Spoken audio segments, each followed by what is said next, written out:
Hey, how's it going, everybody? I'm Darth, and today, as you can see by the title, we're doing a tier list talking about specifically the best self help habits that anybody can have, specifically for teenagers and people who are like around my age. I just turned 16, and people like me who are looking to adopt new habits that will help them out. So, basically, these are the habits that I'm rating specifically for how helpful they'll be at this stage in your life. So yeah, let's just get straight into it. First of all, this one is the absolute like pinnacle of all of it. It's the most straightforward one. Everybody knows this. It's the gym, and it doesn't deserve anywhere but S tier.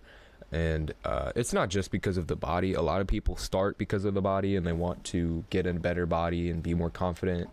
But let's be real, mostly just chicks. Which is there's no shame in that, you know. Game is game. But I and a lot of other people they do also recognize that at a certain point you start to even get more adjusted to it just for love of the game. At a certain point, like you don't even care too much about the other stuff. It's a really good way of regulating, which is also a reason I love running, and I mentioned that in a previous video of mine. And another thing about the gym real quick is that it's like the base of so many other things. It helps build with confidence, discipline, delayed gratification, the compound effect, all of those, and it's all just set up in this one thing right here. And at the end, you get something killer, which is a better body and also a more able body. You'll be stronger, and especially if you're training smart, you'll be just more athletic overall, and it's just super great. I would really recommend the gym to everybody. So gym, definitely one of the best ones that you should always have, especially at this age. If you could start to get it in early, like the earlier the better, honestly. I feel like a lot of people, if they had been working out or they had people to teach them to work out since they were little, and I'm talking like really little, like toddler age, everybody nowadays would be jacked. There would be no excuses. All right, next one, journaling. This one, I have a little bit of, what's it called? I have a little bit of experience with this one, but it's nothing crazy. Journaling can definitely help if you're trying to stay mindful, but it's not like the end all be all. You definitely won't reap the rewards that you would from the gym or anything like that, but it's its own thing, and I recognize that it has value, but it's not like the greatest thing ever. I'm thinking like C or B tier. It's definitely not worthless. I wouldn't put it in D, but I feel like it's more right to just lean towards the lower end. But if you think otherwise, let me know in the comments. Next up is praying/religion. To me, this is kind of like journaling in a way, but it's more introspective and similar to meditating, which is also on this list. As somebody who does believe in God but doesn't believe in Christianity, or I'm not like religious, I wouldn't consider myself a religious person. Belief in a higher power has been very helpful to me because it helps keep me accountable, and I don't know, I just feel more connected to my purpose when I know that there is a God out there that is keeping watch over me. So I would say this is really good, but definitely not necessary. There's a lot of people who don't believe in God, or even agnostic people who become very successful in life, so it's definitely not requirement. But honestly, I feel like it just makes you happier. Like, it's just something that you should take up, especially if you feel like sad in your day-to-day. It's just something that keeps you happy, honestly. All right, next up on this list is dating. There are people who choose to go monk mode when they're improving themselves. So they'll be like, oh yeah, I'm not dating anybody. I don't want to talk to any girls. I'm completely dialed in on myself. I don't want any distractions. And sometimes that's necessary. I definitely see the value in that. However, I feel like most of the time it's just a cope. These people, I feel like you should always keep your options open. And don't take everything seriously, but especially if you can catch somebody, and especially if it's at an early age, like teenage years, if you can find a good partner, whether it be a man or a woman, that's pretty invaluable, because you and a person can grow for life. I do believe in, not even like necessarily marriage, but I believe in life. I believe in having a one long-term partner. So if you can keep your ears and eyes open to scout them out, that would definitely be good. But yeah, any like cheap or goofy dating, or like any speed dating events, or like really going out of your way, yeah, that can be pretty time consuming. So I think I'm gonna put this next to journaling, just because the stereotypical dating where you're like going out and cold approaching and stuff like that, it's there if you need it, and especially if you want the confidence booster, that's another aspect of it, especially like with the cold approach. But I would put like dating itself down to C, and I don't have an image for it, but I would put like keeping an active love life at like A or something like that. All right, next up on this list, looks maxing. So for those of you who don't know, looks maxing is essentially doing absolutely everything in your power to make your face more attractive. And people get like super nerdy into it. I don't even know all the terms, but there is a lot, like they have their own language over there, especially if you like look at the Reddit or whatever it is for looks maxing. And people, it's a little zesty, to be honest. They will completely hyperanalyze a person's face and talk about like their bigonial angles and their jaw projection and width and length. And it's like, okay, listen, I'm glad that you're trying to take it down to a science, but at a certain point you just got to look at a person and be like, okay, this person either looks good or they don't, or like, you know, you can rate them 1 out of 10 and just kind of leave it at that. So I think it's a little nitpicky, but you know, especially if you're on that lower end of attraction, some of the looks maxing advice can be really good. But most of it, to be honest, is just other stuff in this list. And the specific looks maxing things like icing your face, or even dramatic stuff like bone smashing, where people like smash themselves with a hammer to change their bone structure, it's a little extreme. So and if you just prioritize the other like S or A tiers in this list, you'll get most of the benefits of looks maxing, because a lot of it has to do with just your habits and your lifestyle that reflect through like your skin and your muscles and your leanness and all that good stuff. So I'm gonna put looks maxing, like the extreme stuff, in D tier, but this other stuff, it's almost like looks maxing on its own, but like the good stuff. Next up, eating healthy, easy, S tier. This one goes right along with the gym. You could be going to the gym and putting in hella hours, training really heavy, doing exactly what you need to, but if you're eating like shit, you're still gonna look like this guy in the photo. And there's just not really anything you can do about that. You cannot outwork a bad diet. And also you will just feel way worse. Like I know this for anecdotally, and I'm sure a lot of other people do too as well. When you're not eating right, you just don't feel right. Like your body is upset at you. And plus you're not getting those nutrients that you need to recover during sleep and everything good like that. It's just really bad when you're not eating correctly. So, you know, this is super straightforward, super simple. Gym and eating, easy, S tier. Next up, I couldn't really find a good image for this one, but it's learning. Learning, I'm going to put this one in S tier, and taking up hobbies and stuff. Something that I realized recently is that you need to have more than just being a person, I feel like. You know, because you can, even if you get jacked, have y'all ever heard about like the person who they get jacked, they start eating right, they're taking up these good habits and they're locked in or whatever, and even say they're one of those bros that like they become an entrepreneur and start a business and make 10K a month and all that good stuff.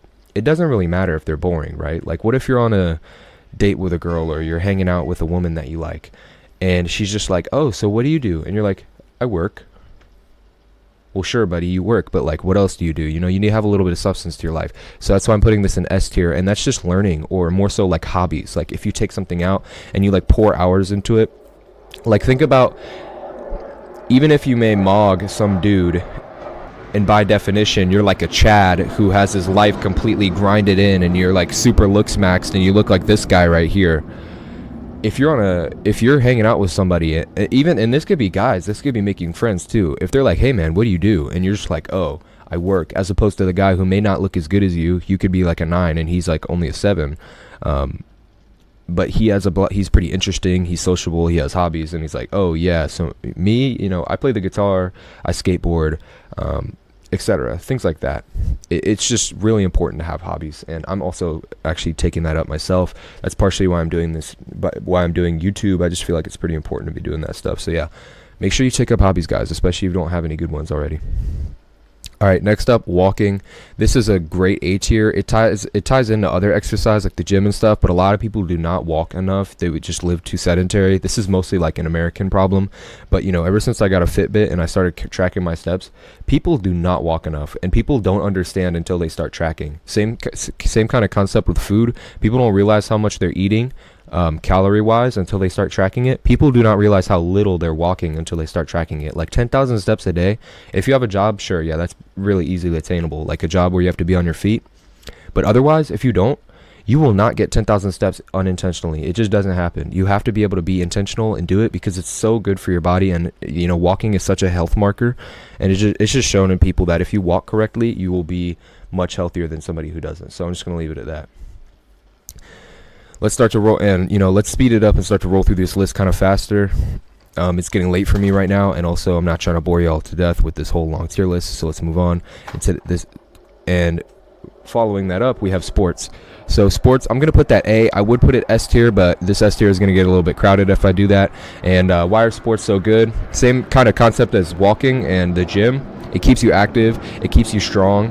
And depending on the sport, there's also a camaraderie / team aspect to that. As social creatures, especially men, you need to have other people that you can work with and coordinate with to make things happen, and you're all just like, you're sweating and you're going through it together, and it's almost like a sort of trauma bonding experience. And then you can either come out on top or drop, and then you even get motivated from losing. Like, think about, there's like very rarely a time where somebody's more motivated than a team of like players who just lost a sports game, and they're like, damn, we really need to lock in and just get to this, because it's not just like on you. Like, if you fail like a test in school, it's like, oh man, I didn't study hard enough, I failed, damn.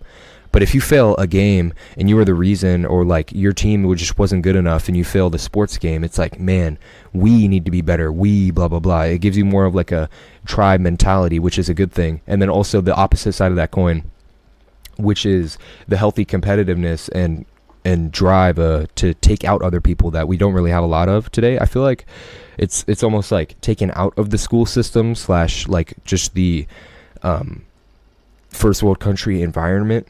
I don't know. I'm not super educated on this topic, so let me not ramble on about this, but it's just really good, healthy competition to have in sportsmanship. Like, you're really locked into that primal part of your brain where you just want to compete with people and things like that, or like things of that nature. So, very great thing to play sports. I'm getting definitely into them. Last year, for sophomore year, I did track, and coming up on this junior year, I got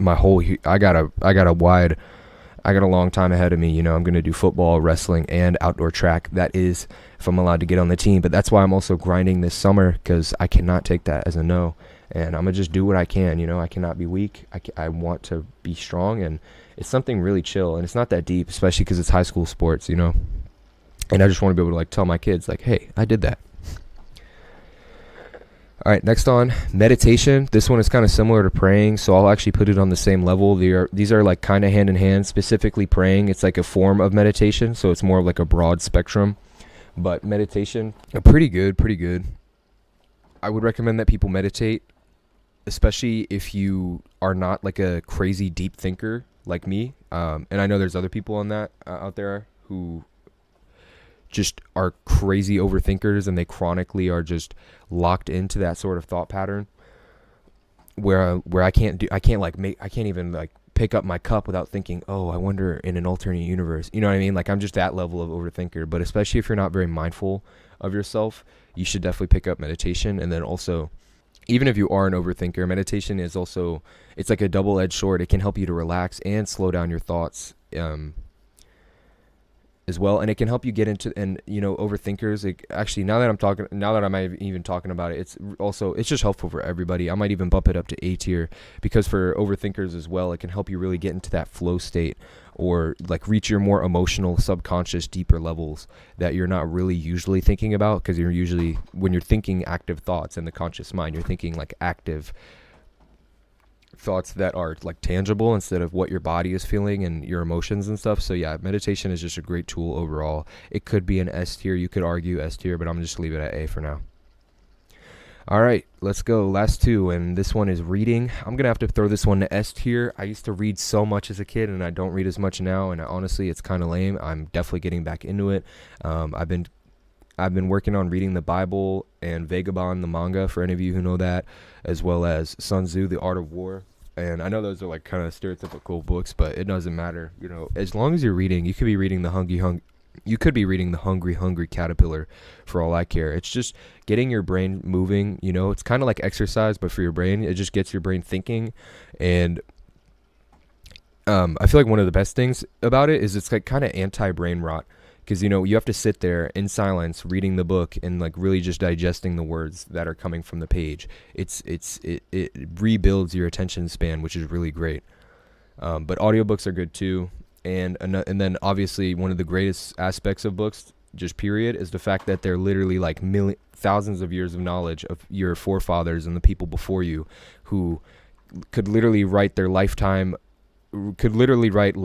of ideas down on books, and you can just read that for free for after just taking a couple hours of out of your day. So invaluable amounts of information, and then obviously they're super paramount to education. It kind of goes hand in hand with learning. If you want to know something, you can just read about it. And so that's the reason why humans are the apex predators of the planet, is because we know how to take the information from our previous generations. So, reading, easy S tier. And then this one is arguably the greatest S tier. It's the last one, and that's sleeping. This one goes even above the gym.